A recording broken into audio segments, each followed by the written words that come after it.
తిరుపతి నగరంలో సిపిఐ ఆవిర్భావ వేడుకలు అంబరాన్నంటాయి. శతాబ్ది వేడుకలను పురస్కరించుకుని నగరంలో భారీ ఎత్తున అరుణ పతాకాలు, ఎర్ర జెండాలు రెపరెపలాడాయి.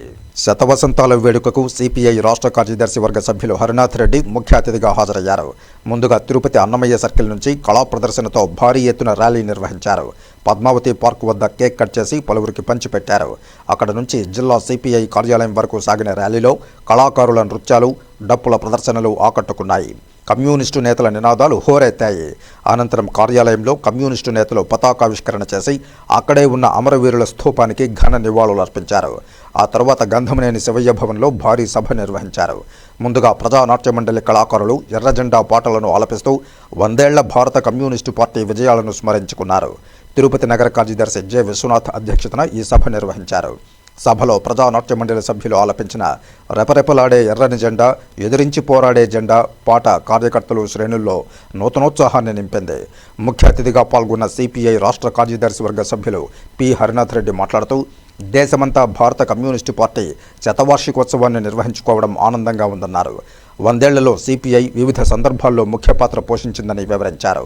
అందుకోసం 100 ఏళ్ల సిపిఐ పోరాటాల స్ఫూర్తిని ముందుకు తీసుకువెళ్లడానికి ఈ సభ దోహదపడుతుందని ఆయన సభికులను ఉత్తేజపరిచారు.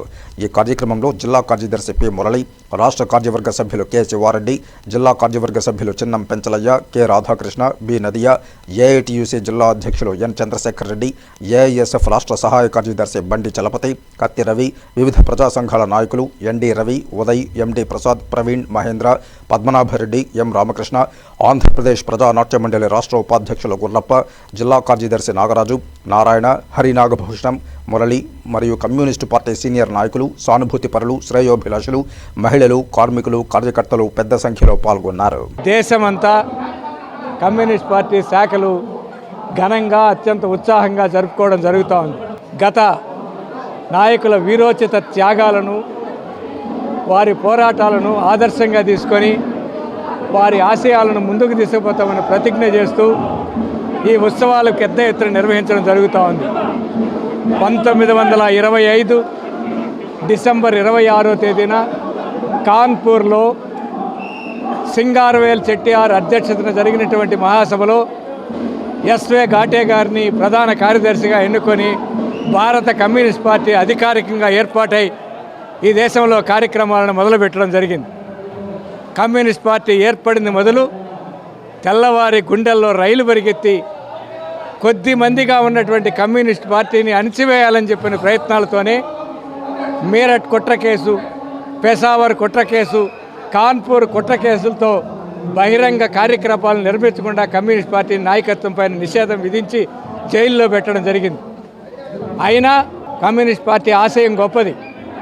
ఈ దేశంలో సంపూర్ణ స్వాతంత్రం సాధించాలని చెప్పని, ఒక సమాజాన్ని నిర్మించాలని చెప్పని, అనగా చువేయబడ్డ ప్రజానీక గొంతుకై నిలబడాలని చెప్పని ఆశయంతో ఏర్పడింది. కాబట్టి ఆ ఆశయంతోనే ఈరోజు ఈ భారతదేశంలో కమ్యూనిస్ట్ పార్టీ పనిచేస్తూ ఉంది. 100 సంవత్సరాల్లో అనేక పోరాటాలు, అనేక బలిదానాలు చేసింది కమ్యూనిస్ట్ పార్టీ.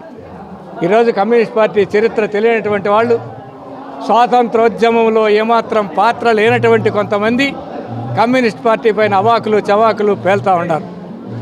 కానీ కమ్యూనిస్ట్ పార్టీ అధికారంలోకి రాకపోవచ్చు, కానీ ఎమ్మెల్యేలు, ఎంపీలు లేకపోవచ్చు. కానీ ఈరోజు ఏం చేసిందనే వాళ్లకు కమ్యూనిస్ట్ పార్టీగా చెప్పే సమాధానం ఏంటంటే, ఈ దేశంలో ప్రజలకు ప్రశ్నించే తత్వాన్ని నేర్పించింది.